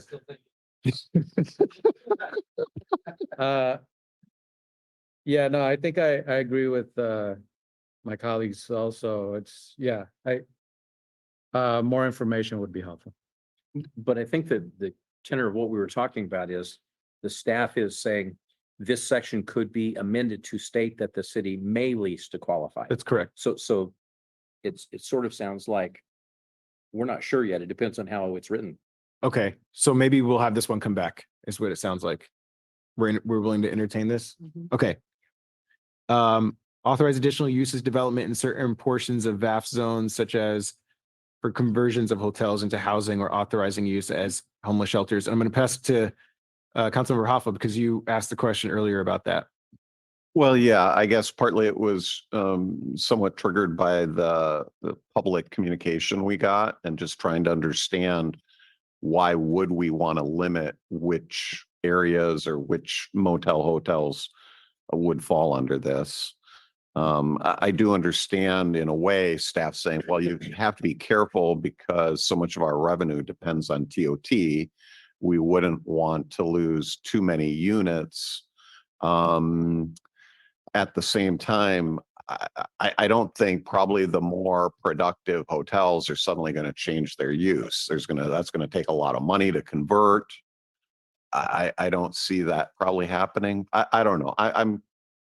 I'm undecided on this, I guess. Okay, anybody else? Let's go this way. Cool, thank you. And actually, I'll start with a question, if I may. I'm trying to understand, would it be possible to instead of selecting specific neighborhoods, could we possibly select a certain percentage of neighborhoods? So, and I mentioned this because earlier when this item was brought up, I quickly heard the name North Fremont, right? So I wouldn't want North Fremont to be the selected area in the city, but sure, maybe a percentage, and also a percentage in a different neighborhood of the city. So that's kind of my thinking. So I didn't say North Fremont, that came from the days. And the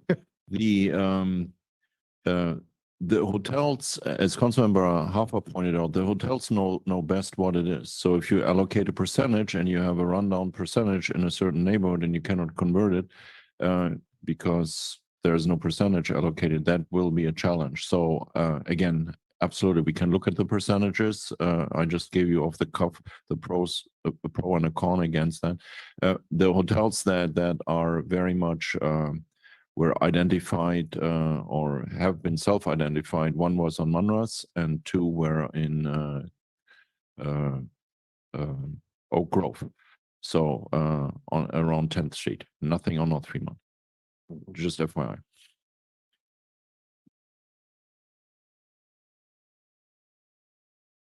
Got a question? And sorry, I was trying to think, what is the item then we're supporting or? So are you interested in changing the current, the Oh, current right, charter provisions for VAF zones that will allow them to convert housing, hotels that are right now designated as visitor accommodation facilities? Every single hotel and motel is a visitor accommodation facility designated as such. If you are interested in allowing a charter amendment that then allows us to break out of that VAF zone into housing or shelter. But this would be for all the BAF zones in the city. Yes. So it's either All. all or nothing. All or Yeah. nothing. Of course, you can also percentages, but Mhm. Mhm. we. Well, I mean, I all would or nothing. probably favor percentages. But I think I'd be comfortable with supporting this as well. As is. Councilmember Barber. So because this is for all VAF zones, and it says authorize additional uses, that means it's up to, the owners of how they choose to utilize, their facilities. So I'm in favor. Okay. Councilmember Smith. I'm not in favor of changing the VAF because it's to a certain degree, it's a safeguard for the community that says these are places that are designated as facilities that are hotels, and they're defined that way. They were built that way. The purpose was to be a hotel, and there's a natural order. If a hotel owner is not making it, they can sell it to someone else who will then turn around and make it a good hotel. There's always options to remove the VAF from all hotels across all districts. To me, is dangerous. And I think to try and write a ballot measure that says something to that effect then opens up the challenge from the community that's going to basically say, well, not in my neighborhood, because I don't know what the future is going to hold for that spot, but whoever owns that property could change it to whatever they want to maximize it to be more profitable for them. I think it's dangerous in land use. I think it's served protection in the community. And there's always the opportunity for someone who has a hotel in the VAF to request it to be placed on the ballot to change that particular site. So there is a mechanism for a ballot measure for a property owner to change the use by requesting that particular site, just like a site that would want to be a VAF that also has an opportunity to initiate a ballot measure that says, I want to change the use of this warehouse to a hotel. That also can be elected or voted on through a ballot measure. So the safeguard to me is the ballot measure is there for all parties, and for us to reverse the vote of the past where the community said we want to designate all the hotels as VAF, to me is trying to undo something that has not demonstrated itself important to be undone. So I support this for a couple of reasons. One, the idea of us being able to create more housing in the city of Monterey is just to me, it's a no-brainer. I don't see a whole bunch of hotels in the city of Monterey jumping to convert their property to housing. I do see it maybe being a select few, and getting rid of some of the red tape that'll permits them and allows them to move forward with creating that housing or homeless shelters. And to the point that staff made earlier, if there's funding coming from the state that helps with the conversion of that use, and it helps address some of the homeless issues that we're having in the city, to me, this is the right direction to go in. I might get some hate for the comment that I'm about to make, but I think as the city looks at growth and increasing housing, I think there's just generally going to be an increase in revenue, particularly from the hospitality industry.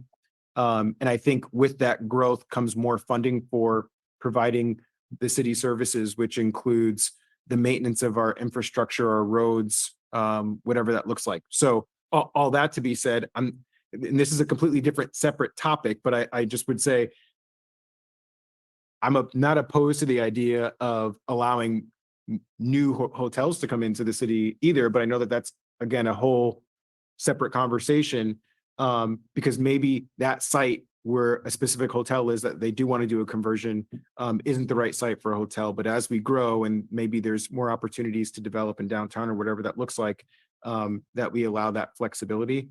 So for those reasons, I would support the idea of us allowing the conversions. Oh, one last point. I'm assuming that these would come in front of the planning commission or some body, the city. I don't know what level of approval is needed. If there might be some ministerial approval. Most of them would not need to go to another committee. The VAF would need to go to planning commission, probably. Okay. Mhm. So I'm assuming there's some public, it sounds like there's some level of public input in regards to that process. It wouldn't just be an automatic thing that happens without the public being able to have some input. So I'm not opposed to this idea. I think I would be more comfortable if we had language that specified the conversion would require council approval. That kind of just provides a level of check and also guarantees public participation. Okay. It's a good idea. All right. Well, I think we have generally support for this. I just have to ask this to staff, and we're probably not going to figure this out tonight, but do you have a general sense of what we've supported, but secondly, an idea of like how we bucket these potentially? Because it sounds like we might have to jettison some of these in order to make this work, because it sounded like there was support for a good number of them. Yeah. Yes. Go ahead. Yes, we have a general idea where you are as a council. Thank you for that feedback to everyone. And we have a general sense how to put it into buckets, and we'll bring it back to you. So Perfect. we'll sort it out. Well, I appreciate everybody going through that marathon of an experiment with us.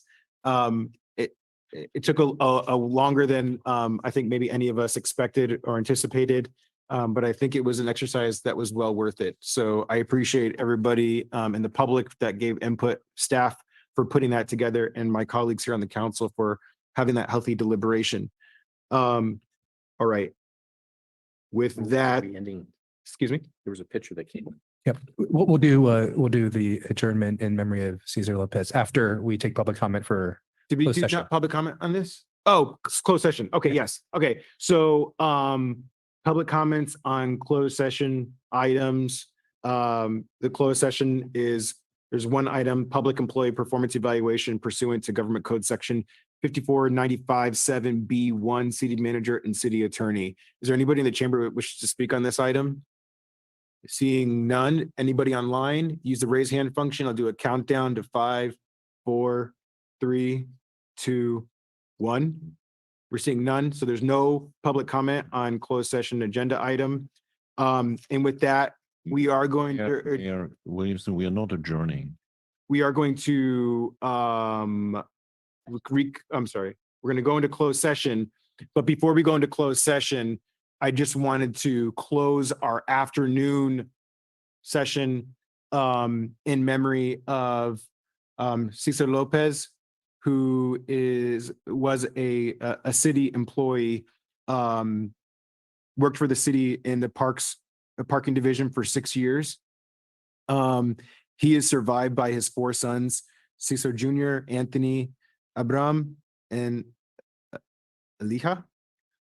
His wife, Special Angel, his mother, Maria, his 3 siblings, Carlos, twin sister, Edith, and brother, Moses, and numerous relatives and friends. And staff had shared with me a poem that his brother-in-law wrote that I'd like to read as we close out. If the measure of a man is the love he has sown, or the lives he has touched, or the kindness he has shown, then only a great man would make such a list. Our own Cesar Lopez, who will surely be missed. A father to 4 and a loving husband to 1, an uncle, a sibling, an in-law, a son. a well-liked employee for the city of Monterey, as well as a youth pastor showing them the way. Whether riding his Harley or building a fence, he gave things his all and spread no expense. His love for his children and love for his wife was taken too soon, and it cuts like a knife. Our days are not promised, as Caesar knew well. And when our time's over, no man can tell. But of this we are certain, there's a comfort no greater than knowing that this great man is with his creator. So we'll end in a moment of silence.